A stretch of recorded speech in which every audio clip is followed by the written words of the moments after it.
안녕하십니까. 테이블탑 시뮬레이터 한국 모임의 블루 스카이 러너입니다. 오늘은 오시리스를 향한 항해라는 게임에 대해서 간단한 소개와 룰 설명을 해드리는 시간을 갖도록 하겠습니다. 자, 오시리스를 향한 항해, 파라오의 영광을 기릴 기념물을 건축하고 이집트 왕국의 새로운 통치자를 뽑는 게임입니다. 자, 파라오가 승하를 했고 그의 장대선이 나일강을 따라서 천천히 떠내려가서 그의 무덤에 도착할 때까지 진행되는 게임입니다. 그곳에서 파라오의 영혼은 오시리스, 그 지하세계의 신이죠. 예, 고대 이집트에서 심판을 받게 되는데 우리 플레이어들이 이제 총독들입니다. 그래서 그 파라오를 기리는 기념물들을 세우는 과업을 맡게 되었고요. 가장 큰 기여를 한 총독이, 즉 점수를 가장 많이 획득한 플레이어가 파라오의 후계자, 즉 우승자가 되는 게임이 되겠습니다.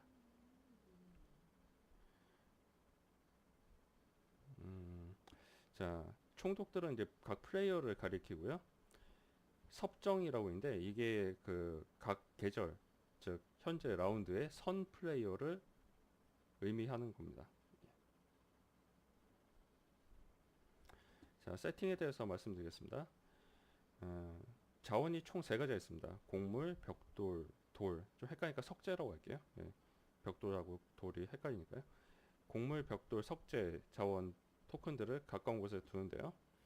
예, 플레이어 숫자에 따라서 사용하는 개수가 달라집니다. 즉, 이 자원들은 무제한이 아닙니다. 5인 게임에서는 30개씩, 4인에선 25개씩, 3인에서 20개씩, 2인에서 15개씩입니다.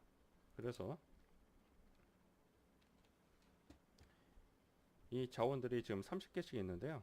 여기서 5개씩 꺼내실 필요 없이 4인 플레이어, 3인 플레이어, 2인 플레이어 게임의 경우에는 이쪽에서 해당하는 자료를 꺼내서 대신 사용하시면 되겠습니다.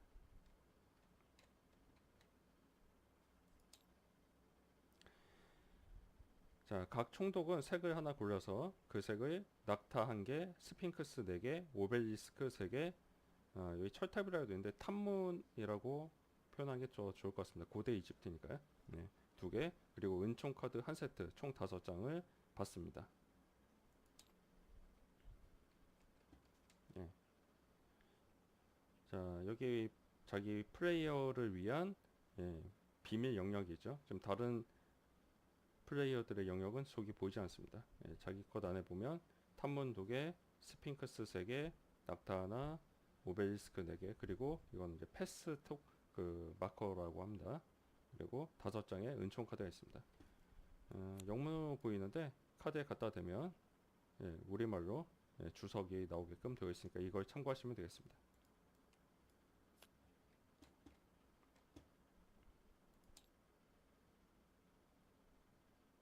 그리고 공급처에서 곡물 2개, 벽돌 2개, 석재 2개를 받습니다.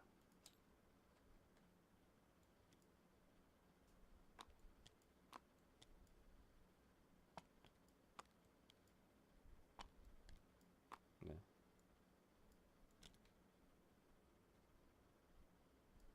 자, 이것도 자기 비밀 영역 안에 놓고요.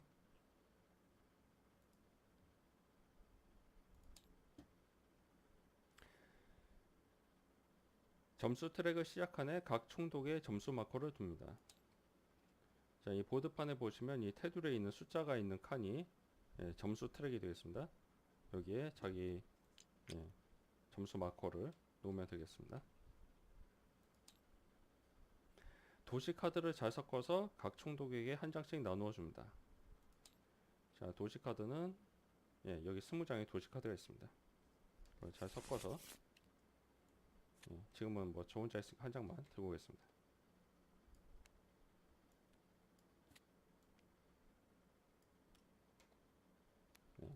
저는 목동 카드네요.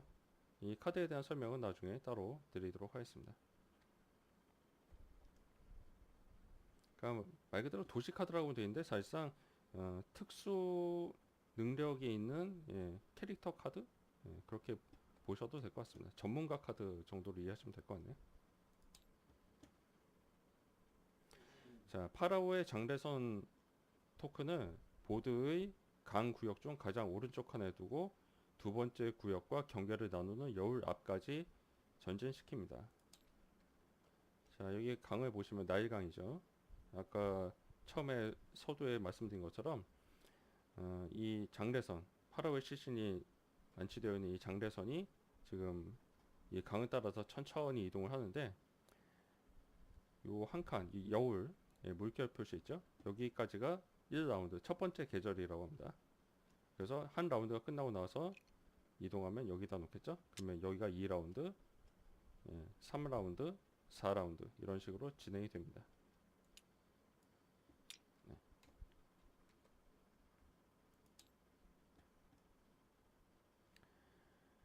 자, 게임에 참여하는 총독의 숫자에 따라서 일꾼과 숭련 일꾼의 수가 달라집니다.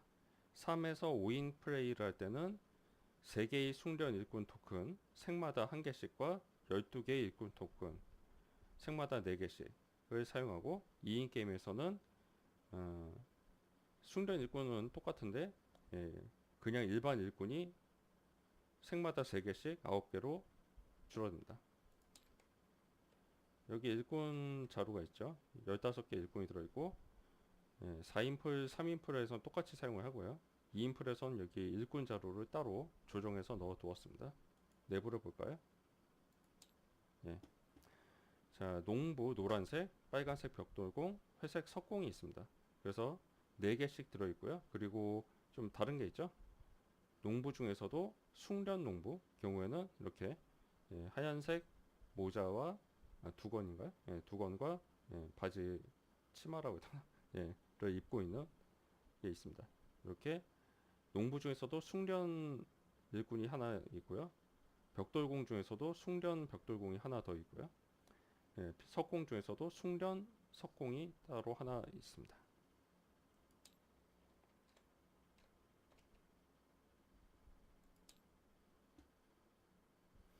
모든 일꾼과 숭련 일꾼 토큰을 뽑기 주머니 안에 넣습니다. 첫 번째 계절에 섭정이 될 총독을 임의로 선정합니다. 여기 선플레이어 주사위가 있으니까 이걸 굴리셔서, 뭐 지금은 저 혼자 있으니까 당연히 저겠네요. 섭정이 되면 여기 섭정 마커가 있습니다.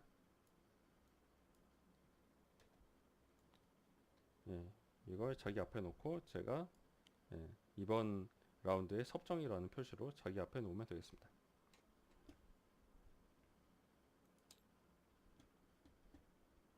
자, 그리고 3인 플레이나 2인 플레이의 경우에는 좀 보드판에 배치한 게 틀립니다. 4인, 5인의 경우에는 그냥 바로 시작을 하면 되는데, 3인의 경우에는 사용하지 않는 기념물 6개, 그러니까 뭐 녹색과 보라색, 노란색 플레이어가 3인 플레이를 한다. 그러면 이 주황색이나 파란색은 사용하지 않겠죠. 여기 안에 있는 이 기념물 토큰을 이용을 해서 지도에 노란색으로 표시된 곳에 기념물 6개를 놓고, 사용하지 않는 색깔을 낙타 토큰 2개를 지도에 노란색 점으로 표시된 상단 구역에 둡니다 라고 되어 있습니다. 즉 사용할 수 없게끔 미리 채워 놓는다라는 뜻인 건데요. 이 노란 점은 어디에 있냐면, 이 룰북을 더 넘겨 보시면, 일단 넘겨 볼까요? 좀 이따 어차피 보게 될 거니까 여기 아예 따로 빼놨습니다. 여기 보시면 군데군데 파란색 그 점이 표시가 되어 있죠. 저곳들에 그 기념물들을 배치를 해서 미리 사용할 수 없게끔 막아 놓으라는 얘기입니다. 그래서 지금 테이블탑 시뮬레이터에서 좀 더 편리하게 하기 위해서 그 표시된 곳들에 이렇게 마커들을 놓았습니다. 그래서 필요한 경우엔 이걸 오른쪽 클릭해서 스테이트에서 2번을 바꾸시면 건물로 바로 바뀌게끔 해 두었으니까 이걸 이용하시면 되겠습니다.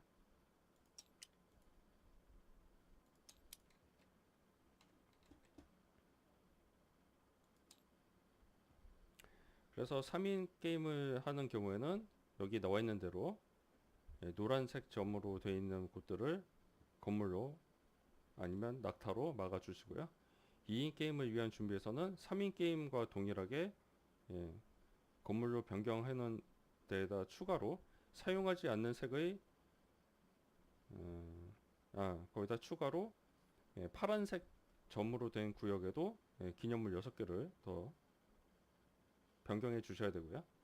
사용하지 않는 색의 기념물 3개를 게임판 아래쪽의 스핑크스 오벨리스크 탐문 구역의 가장 왼쪽 건축 경판 위에 둡니다 라고 되어 있습니다. 즉 노란색,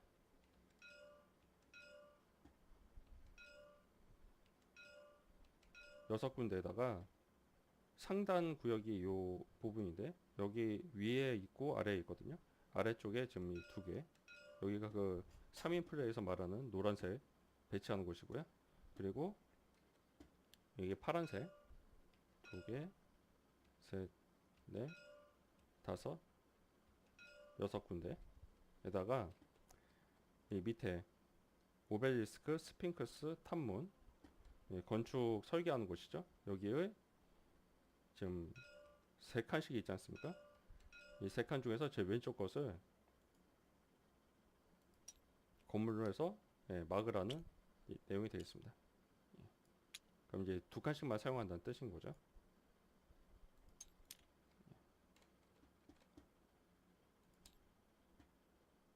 자, 그렇게 세팅을 하고요.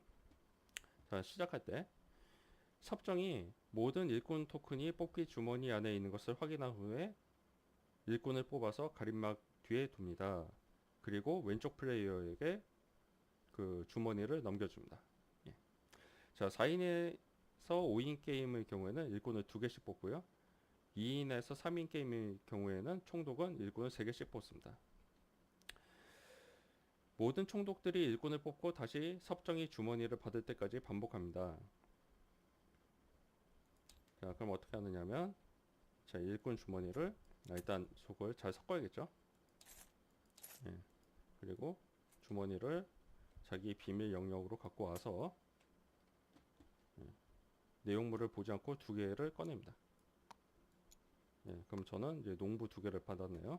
그리고 이 자루를 옆 사람에게 넘겨주고요. 그럼 옆 사람도 이 내부에서 2개를 꺼내서 안 보이게 놓겠죠. 자, 그럼 또 그 다음 사람도 2개를 받고요.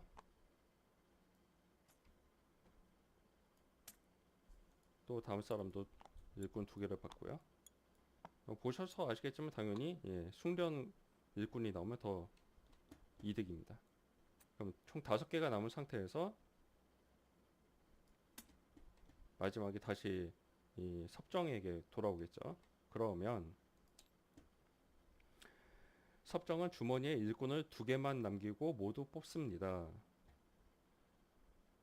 이렇게 뽑은 일꾼들은 게임판을 일꾼 보관 경판 위에 놓습니다. 게임에 참여하는 총독들의 수에 따라서 일꾼 보관 경판에 놓이는 일꾼의 수가 달라집니다. 자, 그럼 2개만 남기고 뽑으니까 지금 5개가 있으니까 3개를 뽑으면 되겠죠. 하나, 둘, 셋. 석공, 농부, 벽돌공이 나왔네요. 이 3개를 여기입니다. 일꾼 경판 위에 놓습니다. 자, 그러면 이 자루에 지금 2개가 남았는데요. 그리고 섭정은 주머니에 남아있는 일꾼을 들여다보고 볼 수가 있습니다. 즉 다른 총독들이 알지 못한 정보를 좀 더 얻을 수 있는 효과가 있는 거죠. 그럼 이 자료를 그냥 오른쪽 클릭해서 서치를 하시면 이 안에 숭련석공과 벽돌공이 있다는 걸 알 수가 있겠습니다. 그럼 이 자료는 다시 공급처에다 놓고요.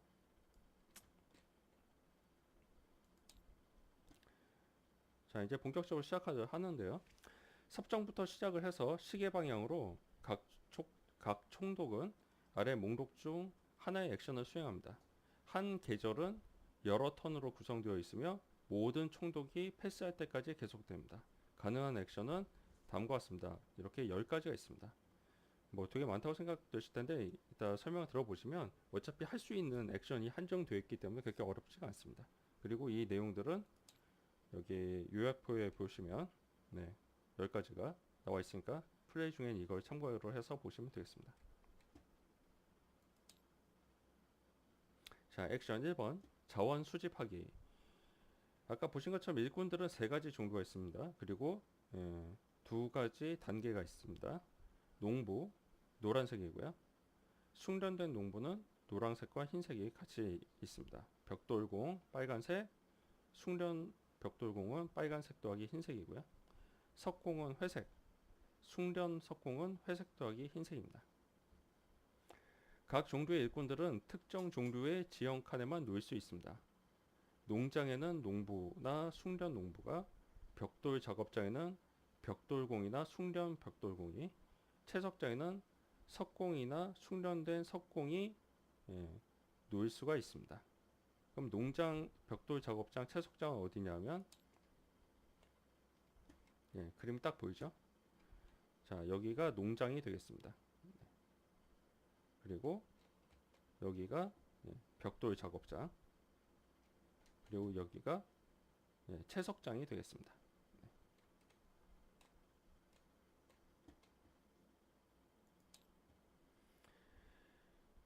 기본 일꾼들, 그냥 일반 농부, 벽돌공, 석공이 말하는 거죠. 의 경우에는 파라오의 장대선이 현재 위치하거나 지나온 구역을 인접한 지형 칸에만 놓일 수가 있고요. 숙련공들은 지도에 있는 아무 지형 칸에 놓을 수가 있습니다. 그래서 네 번째 계절 4라운드에서는 모든 지형 칸에 모든 일꾼들을 놓을 수 있고, 숙련된 일꾼으로 자원 수집을 하게 되면 추가 자원을 받게 됩니다. 즉, 이 뜻은 지금 첫 번째 라운드에는 장대선이 여기 첫 번째 구역에 있죠.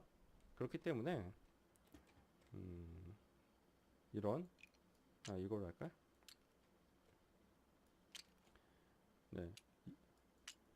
일반 일꾼의 경우에는 여기는 갈 수가 있겠죠. 이런 식으로. 하지만 아직 장대선이 가지 않은 두 번째, 세 번째, 네 번째 라운드 지역에 있는 채석자에는 배치를 할 수가 없는 겁니다. 나중에 2라운드가 되면 여기에도 놓을 수 있고 1라운드 지역에도 놓을 수가 있는 거죠.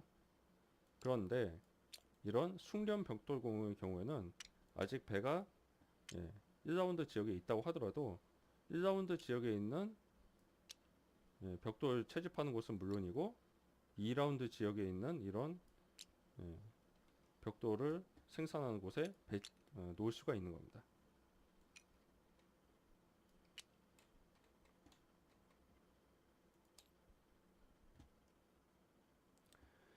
자원 수집 액션을 하면 일꾼 하나를 적절한 지형 칸에 놓고 그 칸에 표시된 수만큼의 자원을 공급처에서 가져와서 가림막 뒤에 놓습니다. 지도에 있는 각각의 지형 칸은 두 구역으로 나뉘어져 있고 각 구역에 자원 기호가 몇 개 그려져 있습니다. 자, 잘 보시면 그래서 칸과 구역의 개념이 있는데요. 이 농장으로 할까요? 농장의 경우에 지금 두 구역이 붙어 있는 거죠. 여기를 한 칸이라고 부르고요. 여기 가운데 경계선을 따라서 지금 자원 상징이 양쪽에 나뉘어져 있죠. 이쪽과 이쪽을 서로 다른 구역이라고 부릅니다. 그래서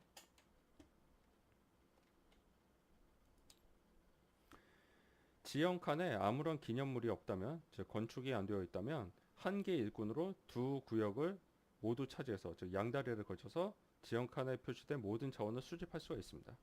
자, 이 두 구역 한 칸에는 아직 이런 오벨리스크 같은 기념물이 건설이 안 되어 있죠. 이런 경우에는 일꾼은 이 가운데 배치를 해서 곡식 2개와 곡식 3개, 이 두 가지를 모두 총 곡식 5개를 다 획득을 할 수가 있습니다. 그리고 지형 칸의 한 구역에 기념물이 이미 설치되어 있다면 한 개 일꾼으로 다른 구역을 배치를 해서 그 구역에 표시된 자원만 수집을 하게 되고요. 혹시 두 구역에 모두 기념물이 건설되어 있다면 그 칸에는 일꾼을 배치를 할 수가 없습니다. 즉 자원도 얻을 수가 없게 됩니다. 하나의 지형 칸에는 기념물이 없더라도 한 개의 일꾼만 놓을 수 있습니다. 자, 자원은 한정되어 있으며 시장과 일꾼 보관 경판 위에 있는 사용 중인 토큰들은 이번 계절에서 가져올 수 없습니다. 자, 자, 이 내용은 무슨 뜻이냐면 좀 이따 시장이나 일꾼 보관 경판에 대해서 설명을 드릴 건데, 나중에 이런 이제 일꾼들을 가져오기 위해선 여기다 이 자원을 내고서 가져가게 됩니다. 그럼 여기에 자원 토큰이 쌓이겠죠. 뭐 벽돌 2개라든가 이런 식으로요. 자, 그런데 이 자원을 획득을 하기 위해서 일꾼을 여기다 배치를 하고 가져온다, 이런 액션을 할 수가 없다라는 뜻이 되겠습니다.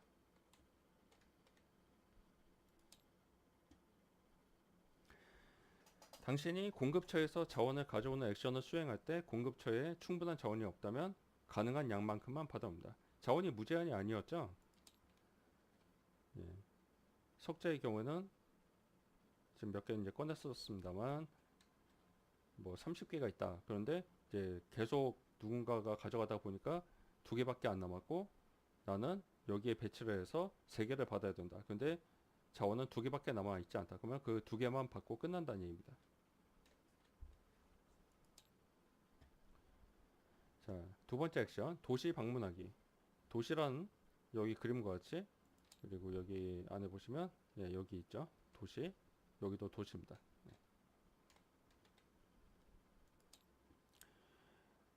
도시에는 아무 일꾼이나 보낼 수 있습니다. 뭐 벽돌공이든 농부든 상관없습니다. 아무나 한 명을 도시에 아무 도시 칸에 놓고 도시 카드 덱에서 2장을 뽑습니다. 한 장은 당신이 가지고 다른 카드 한 장은 다른 플레이어에게 줍니다.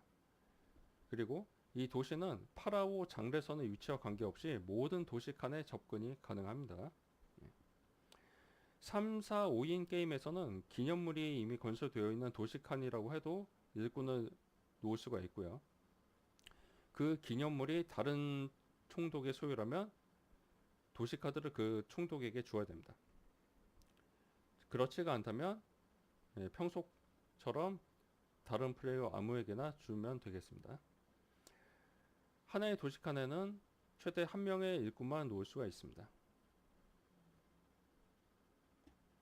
아까 그 자원을 획득하는 것도 마찬가지인데 일꾼이 이미 배치된 곳에는 다른 플레이어가 또 일꾼을 배치를 할 수가 없는 거죠. 이 도시도 마찬가지라는 내용이 되겠습니다. 2장의 도시 카드 중 한 장을 줄 때 다른 총독들은 당신에게 그 카드를 받기 위해서 뇌물, 자원이나 카드, 뭐 기타 다른 약속 등을 제시를 할 수가 있습니다. 그리고 2인 플레이 게임에서는 상대에게 도시 카드를 주는 대신에 도시 카드를 한 장을 버리고 곡물 토큰을 하나 받을 수도 있습니다. 물론 상대방이 더 가치 있는 뇌물을 제시를 해서 그 카드를 얻고자 할 수가 있습니다. 자, 세 번째 액션, 상단 초대하거나 방문하기. 지도에는 2개의 상단 칸이 있습니다. 아까 말씀드린 대로 이렇게 다이아몬드 모양인데요. 이 아래쪽에 여기가 시장터 상단이죠. 그리고 위쪽에도 여기 상단, 이렇게 2군데가 있습니다.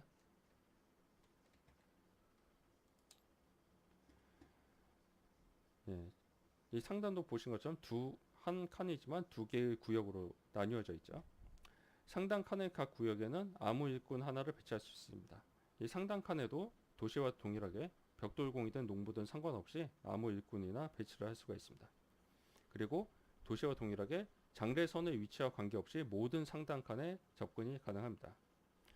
그리고 초기 세팅에서 말씀드린 대로 2, 3인 게임에서는 하나의 상단 칸이 미리 막혀 있게 됩니다. 상단 칸의 한 구역에 일꾼을 배치를 할 때 즉시 그 구역에 표시된 자원을 받습니다. 즉, 이 아래쪽에 일꾼을 배치한다고 그러면 벽돌 3개와 곡식 2개를 받겠죠.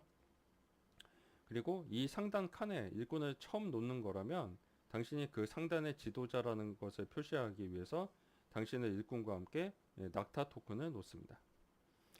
당신이 한 상단의 지도자라면 강 반대편의 다른 상단의 지도자가 될 수 없습니다.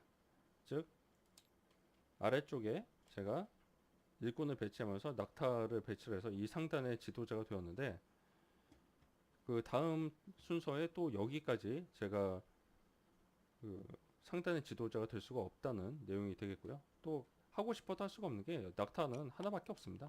그러니까 아래쪽에 배치를 했으면 위쪽에 배치할 낙타가 없겠죠.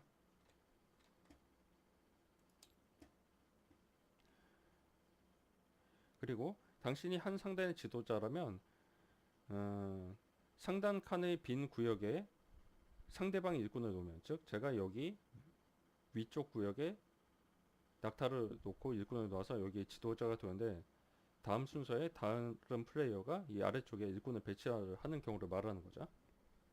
그 플레이어는 표시된 자원을 가져간 후에 그 자원들 중 하나를 상단 지도자인 당신에게 바쳐야 됩니다. 즉 벽돌 3개와 곡식 2개를 획득해 가면서 저희한테 하나를 세금으로 바쳐야 된다는 얘기죠. 당신이 지도자인 상단에 두 번째 일꾼을 놓는다면 그냥 자원을 가져갑니다.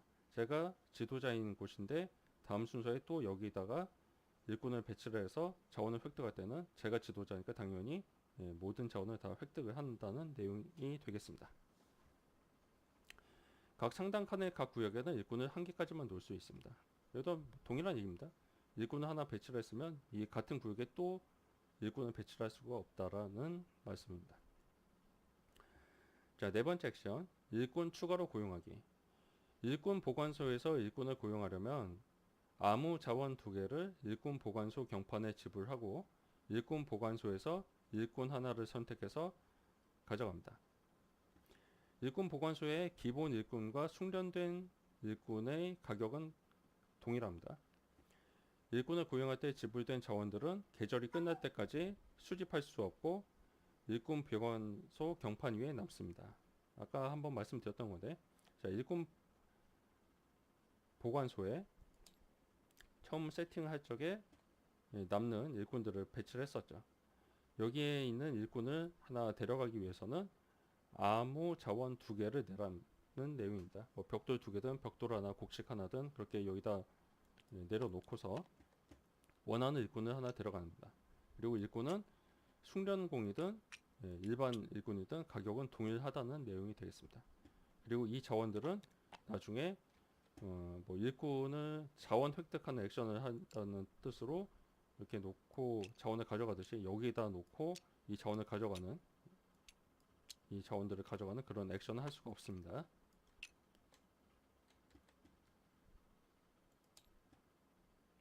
자, 5번째 액션, 시장에서 거래하기. 시장에서 거래하려면 시장 경판에 표시된 자원 조합 중 하나를 지불하고 다른 자원 조합을 받습니다. 당신이 지불한 자원들은 시장 경판 위에 남고 다른 총독들이 현재 계절의 나머지 턴에 그 특정한 시장 경판을 이용하지 못하도록 합니다.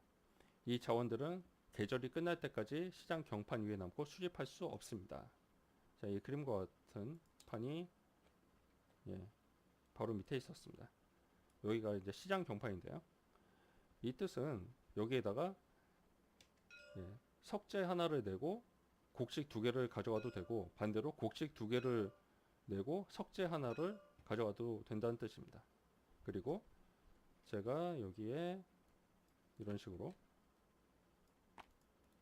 곡식 2개를 내고 석재 하나를 이렇게 받아왔다 라고 한다면, 다른 플레이어는 지금 이 같은 라운드, 같은 계절 동안에 여기를 사용할 수가 없는 겁니다. 이미 사용을 했기 때문에 다른 3군데 중에 하나를 사용하는 식으로 사용할 수가 있고요. 이 자원은 아까 여기 일꾼을 가져오는 경판과 동일하게 뭐 자원 획득하는 액션을 통해서 가져간다든지 할 수가 없습니다.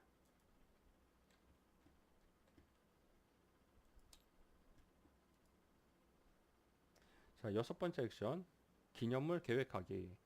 계획할 수 있는 기념물이 3가지가 있습니다.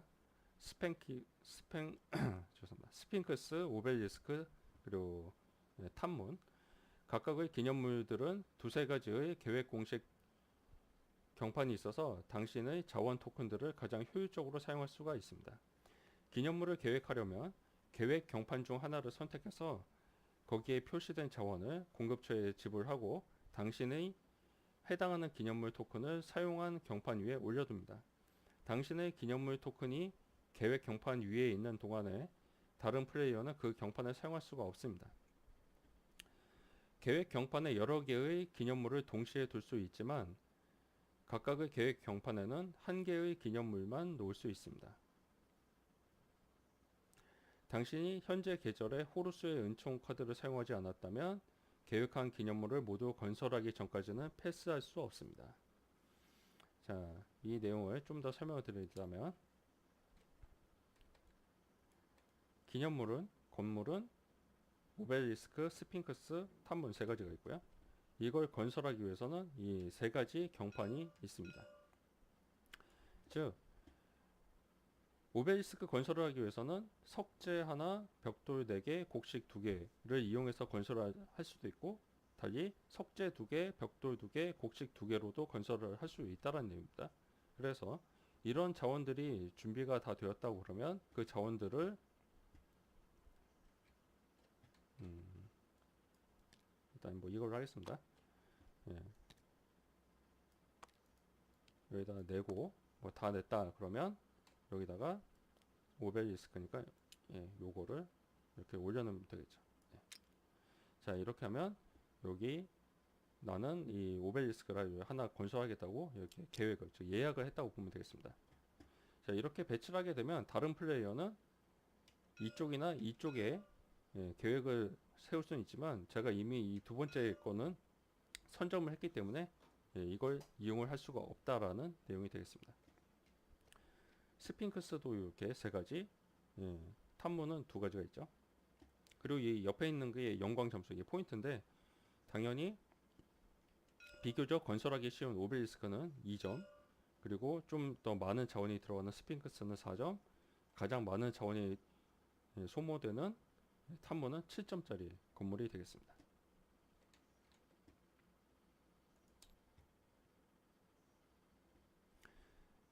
각각의 계획 경판, 즉 이 경판 하나에 건물 하나를 올릴 수가 있는 거죠. 그리고 이 은총 카드에 대해서는 좀 이따 따로 설명을 보시면 되겠고요. 이런 이제 특별한 카드를 사용하는 경우가 아니라면 계획한 기념물을 건설을 마치기 전까지는 이번 라운드에서 패스를 할 수가 없다라는 내용이 있습니다. 이 패스에 대해서는 마지막에 나옵니다. 자, 7번째 액션, 기념물 건설하기. 앞에는 기념물을 계획한 거고요. 실제 건설을 하기 위해서는 이 액션을 한 번 더 따로 해야 됩니다. 계획 경판에 있는 당신의 기념물 토큰 하나를 지도에 적합한 자리로 옮기고 게임판에 표시된 영광 점수를 얻습니다. 기념물을 계획할 때 지도에 적절한 위치가 있는지 확실히 확인하세요. 계절이 끝날 때 계획한 기념물을 건설하거나 보관할 수 없는 경우 점수를 얻지 못하고 그 기념물은 게임에서 제거됩니다. 즉 계획을 잘못 세우면 자원도 건물도 날린다는 내용이 되겠습니다. 지도의 특정 자리가 적합한지 여부는 기념물의 크기, 지형 구역의 자원 기호, 그리고 그 자리에 이미 일꾼이나 다른 기념물이 있는지에 따라 정해집니다. 지도의 모든 지형칸은 2구역으로 구성되고 각각의 구역에는 배치 규칙에 따라 1개의 기념물을 배치할 수가 있습니다. 도시칸에는 1개의 기념물만 배치할 수 있습니다. 지형 구역이나 도시칸에 일꾼이 없어야 합니다. 기념물이 없는 지형칸에 배치한 일꾼은 2구역 모두를 차지한다는 것을 유념해야 됩니다. 아까 일꾼 배치할 때 설명드렸죠. 지형 구역이나 도시칸에 이미 건설된 기념물이 없어야 합니다. 일꾼과 동일하게 건물도 당연히 있는 곳에 또 건물을 건설할 수 없다는 내용입니다. 스핑크스는 2개의 자원 기호가 있는 칸에만 배치할 수가 있고요. 스핑크스는 2개의 자원 기호가 있는 구역에 배치할 수가 있고요. 오벨리스크는 2개 또는 3개의 자원 기호가 있는 칸에만 배치할 수가 있습니다. 오벨리스크는 2개짜리도 되고 3개짜리도 되고. 그리고 탐문은 3개의 자원 기호가 있는 칸 아니면 도시 칸에만 배치를 할 수가 있습니다. 그리고 상단 칸 시장터에는 기념물을 건설할 수가 없습니다. 자, 그렇게 건설을 하게 되면 아까 말씀드린 대로 여기 표시된 점수를 획득을 하게 되겠고요.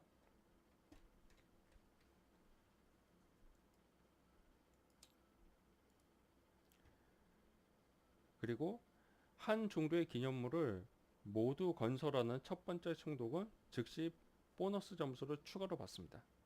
즉 스핑크스를 모두 건설하는 첫 번째 총독. 자, 스핑크스가 총 3개가 있죠. 이 3개를 모두 뭐 건설을 했다. 그러면 그 첫 번째 총독은 1점의 영광 점수를 추가로 받고요. 오벨리스크를 모두 건설했으면 2점, 탐문을 모두 건설했으면 이 경우에도 2점의 점수를 추가로 받습니다. 기념물 건설하는 자리는 파라오 장례선의 위치에 따른 제한을 받지 않습니다. 상단 칸을 제외한 모든 칸에 건설할 수가 있고요. 그 대신에 파라오의 장례선이 위치한 강구역, 즉 파라오의 장례선이 지나가고 있는 해당 라운드에 인접한 지형이나 도시 칸에 건설하게 되면 1점의 추가 점수를 받습니다. 그리고 2인 게임에서는 계획 경판에 기념물을 꺼내올 때 당신이 비운 계획 경판에 사용하지 않는 토큰을 놓아서 표시를 합니다.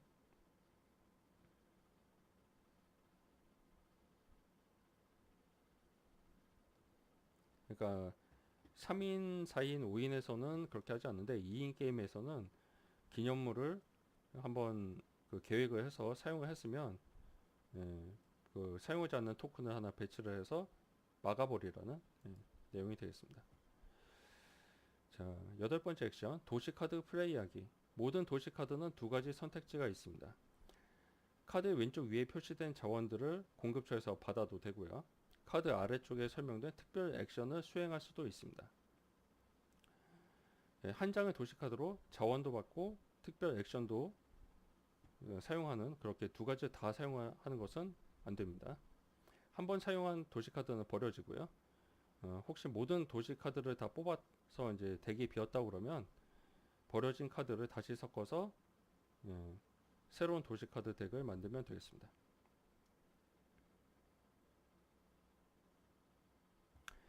자, 은총카드 플레이하기. 게임을 시작할 때 모든 플레이어들은 똑같이 5장의 은총카드를 가지고 시작을 했죠. 자, 이 카드들은 무한정 사용할 수 있는 게 아니고 매 계절마다 한 라운드마다 한 장만 사용할 수가 있습니다. 그리고 현재 계절에 다른 총독이 사용한 은총 카드는 중복해서 사용할 수가 없습니다. 지금 바스테드 카드를 어떤 뭐 파란색 플레이어가 이번 라운드에 사용을 했다. 그러면 저는 똑같은 카드를 사용할 수가 없는 겁니다.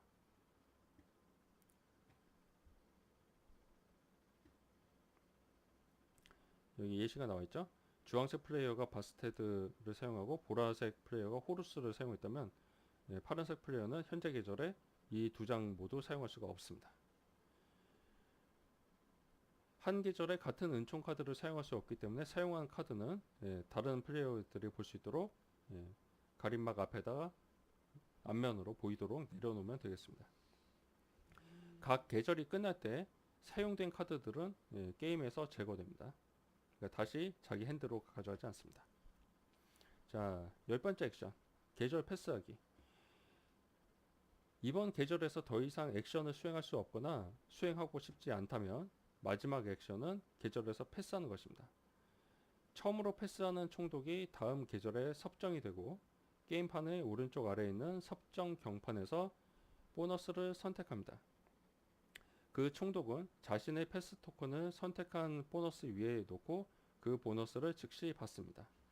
공급처에 충분한 자원이 없다면 모자란 자원을 일꾼 보관소나 시장에서 필요한 만큼 가져옵니다. 처음 패스하는 총독에게 가능한 보너스는 다음과 같습니다. 첫 번째 거 1점수와 하나의 벽돌. 두 번째 거는 도시카드 한 장과 석재 하나. 세 번째 건 석재 3개. 네 번째 것 벽돌 4개. 다섯 번째 것 곡물 5개. 각 계절이 끝날 때 선택된 보너스를 섭정 마커로 맞고 패스 토큰을 총독에게 돌려줍니다. 선택된 보너스는 앞으로의 계절에 선택할 수 없습니다. 다른 총독들이 패스할 때 그들의 패스 토큰은 그들의 가림막 앞에 두어 다른 총독들이 볼 수 있도록 합니다. 그냥 패스하고 액션을 계속할 수는 없습니다. 한번 계절에서 패스하면 다음 계절이 시작할 때까지 다른 액션을 수행할 수 없습니다. 자, 게임을 하다가 이제 이번 라운드에서 더 할 것이 없다, 아니면 이제 그만하고 싶다 싶으면 자기 핸드에 있는 이 패스 토큰을 앞에다 내려놓아서 나는 이번 라운드에서 패스를 하겠다, 끝내겠다라고 내려놓으면 됩니다. 근데 5명의 플레이어 중에서 내가 제일 먼저 패스를 한다고 그러면 바로 앞에 놓는 대신에 여기 섭정 석판의 위에 5군데 중에 한 군데에 원하는 곳에 이걸 내려놓으면 되겠습니다. 자, 그러면 이제 저를 빼고 나머지 4명이 계속 돌아가면서 자기 액션을 수행하다가 다른 사람들도 이제 자기 앞에 패스 토큰을 내려놓으면서 자기 액션을 끝내겠죠. 그러면 또 3명이 하다가 또 누군가 내려놓고 또 2명이 계속 하다가 내려놓고 하면 모든 플레이어가 패스를 하겠죠. 그렇게 되면 이 패스 토큰을 내려놨던 플레이어는 여기에 해당하는 자원과 점수 등을 받고요. 여기는 이제 더 사용할 수가 없기 때문에 여기 섭정 가림막을 내려놔서 다음 라운드가 끝날 때는 이 나머지 4군데 중에 하나에만 놓을 수가 있는 겁니다. 그리고 다음 라운드에서 이 첫 번째로 패스했던 플레이어가 이제 섭정이 돼서 선 플레이어가 되는 시스템입니다.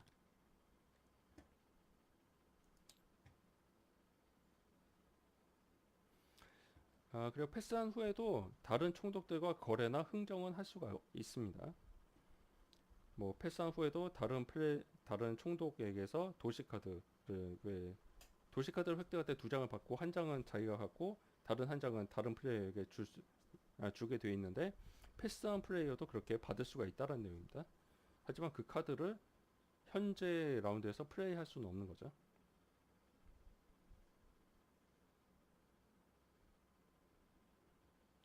흥정에 대한 내용 아까 말씀드렸던 거고요.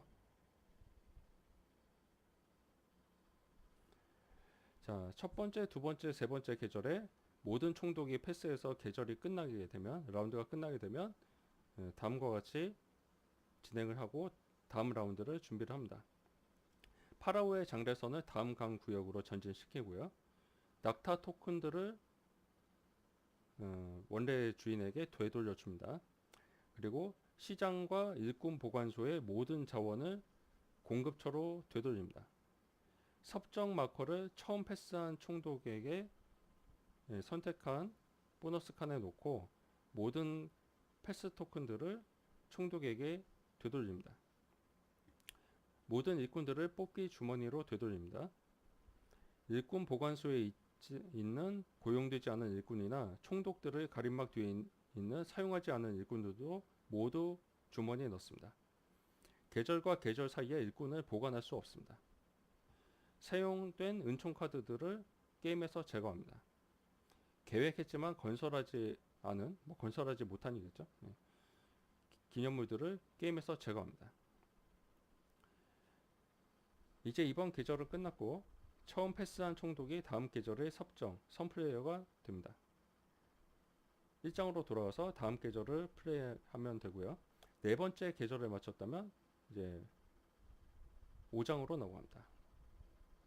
자, 5장 게임 종료 단계죠.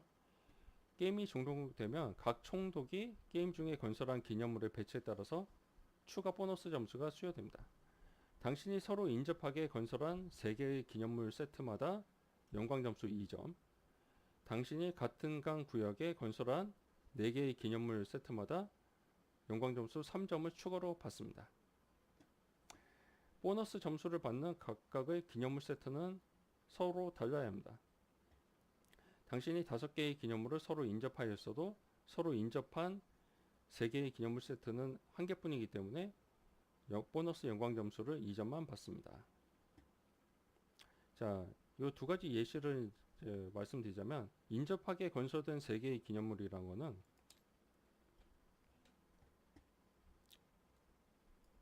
일단 설치 조건은 무시하고 말씀을 드리겠습니다. 뭐 이런 식으로 세 개를 건설했다. 그러면 연결이 됐죠. 이 경우에 아까 얘기 나온 것처럼 예, 서로 인접한 당신의 기념물 3개 세트가 되어 있기 때문에 예, 이 점을 추가로 받는다라는 내용이 되겠습니다.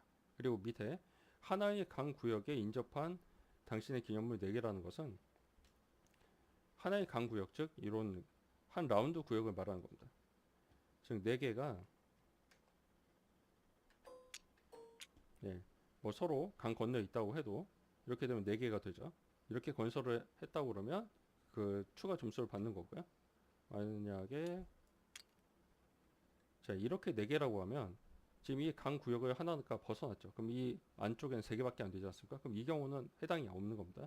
한 강 구역 안에 4개를 건설하느냐 아니면 이렇게 강 구역과 관계없이 예, 나란히 연결되게끔 예, 3개를 건설하느냐 라는 차이가 되겠습니다. 그리고 아까 예시에 나온 것처럼 4개나 5개 가지고는 점수가 더 추가가 되지 않고요. 3개에다가 뭐 더 추가로 예, 이러면 한 세트, 두 세트에서 예, 2번을 점수를 받을 수 있겠죠. 하지만 이렇게 5개라면 그냥 한 세트 3개로 끝난다는 말씀입니다.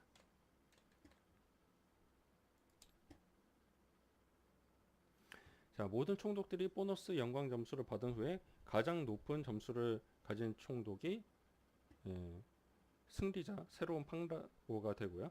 혹시라도 동점이라면 그 중에 자원 토큰이 더 많은 총독이 파라오가 됩니다. 네, 이렇게 설명을 마치겠습니다. 그리고 나머지 은총 카드에 대한 내용들은 여기 룰북에도 번역이 되어 있고 예, 카드들에도 예, 갖다 대면 다 설명이 되어 있기 때문에 이 내용들을 참고를 하시면 되겠습니다. 네, 감사합니다.